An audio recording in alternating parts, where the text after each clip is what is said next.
Guys, it's Fee.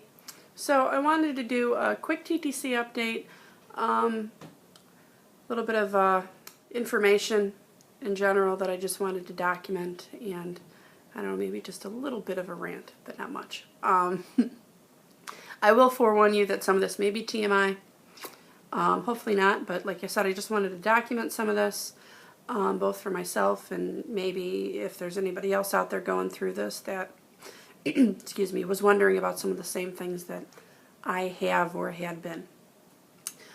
Okay, so I had a DNC on April 12th, and they told me to expect the AF to restart in about 3 weeks. Problem is, I didn't know when that 3 weeks was. Because, you know, after you have the DNC, you can bleed anywhere between a couple of days to like 2 or 3 weeks. And for me, I was on Prometrium, and apparently when you abruptly stop that, your body gets all confused, and they thought it was going to be on the long end of that couple of days to 2 to 3 weeks for me. Luckily, it was only about 12 days, but I still didn't know when to expect AF after that point. I didn't know when to start counting the 3 weeks from, you know, the procedure, when the repercussions stopped or what. So as it turned out, it was like right in the middle. I'm fairly regular, even though I am polycystic. My cycles are right around 28 days. And AF did show after 28 days, if I counted from right in the middle of that 12-day bout of bleeding from the DNC. So, I mean, I guess that kind of makes sense if I look back on it. I mean, typically you don't have a 12-day period, even though that one was kind of forced. But I analyzed her out of everything, so. Alright, so that's when AF showed up, so that much is good. And anybody going through this, in my experience, anybody going through a DNC after, you know, having your hormones all over the place, you may want to have monostat on hand. Nobody warned me of this. So here's the deal. You know, those charming little infections we can get, they can come from all kinds of things. A lot of people think they can come from tight clothes or unsanitary issues or not changing things as often as you should be. I don't know, I've even heard people say that you can get them from too much hanky-panky. Not wiping from front to back. The one I recently heard was you're at a slightly higher risk of one if you use pads and you have a bit of a crazy cycle, if you get my meaning. You know, all of those things may be partially true, but the one thing that a lot of people forget about, I know I did, is hormone levels. Hormones going all over the place and crazy can definitely leave you at a higher risk for a yeast infection. So, all right, so let's back up here. Look at the chain of events. All right, first, I'm on metformin for PCOS. All right, so those levels are a little bit crazy on occasion. Then I was thrown on Prometrium due to what I would call a miracle pregnancy. And of course, pregnancy has HCG hormones all of its own going on. Then my pregnancy went sour. So then they do a DNC. And keep in mind, after you have one of those, you have to use pads. Okay?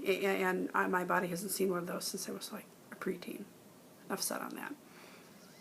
So now, I obviously go off the Prometrium because I'm no longer pregnant. So that stopped abruptly, and that level goes back down. And then, of course, the pregnancy CG levels go back down, and I'm still on metformin the entire time.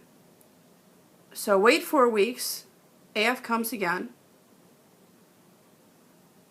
and the first AF after a DNC can sometimes be a little bit nuts. And it was. So that ends. Insert infection here. I mean, my hormones were all over the place.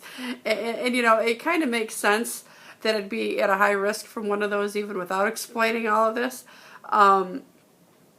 Even without knowing my hormones were out of whack, because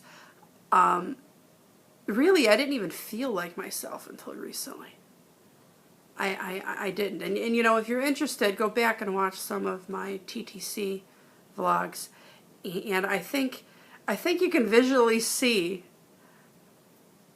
the issues that were going on with my hormones, even if you just look at it emotionally.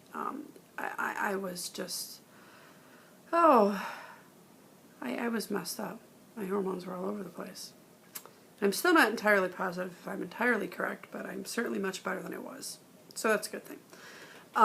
But, all right, so that's my update. That's what I've got. I just wanted to kind of put all that out there. I'm sorry if it was TMI, because I had no idea that I'd get through all of that and then end up with an infection on top of it. So I just thought I would, you know, possibly give anyone who could be going through this a slight warning, just in case, because I wasn't given one.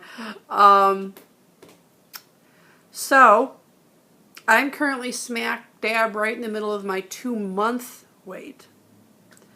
So it's still looking like the end of June will be the restart of TTC time for us. So that's good. I'm trying to stay positive, trying to think positive thoughts. I don't know, it might be working, because I don't know, the closer the time gets, the more excited I get, the better I start to feel about all of this.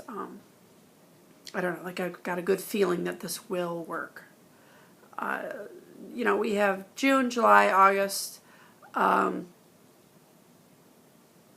June, July, and August to just try quasi-naturally, you know, just with metformin and prometrium, and that's it. And all the herbs and vitamins that we'll be on. They're not going to add anything or move us on to anything else until we try for 3 months more, since it did technically work once. So we'll see. You know, I don't know, a quasi-natural conception would be nice. But we'll see what's in our future. We'll do whatever it takes, right? All right, so that's all I got. Talk to you guys later.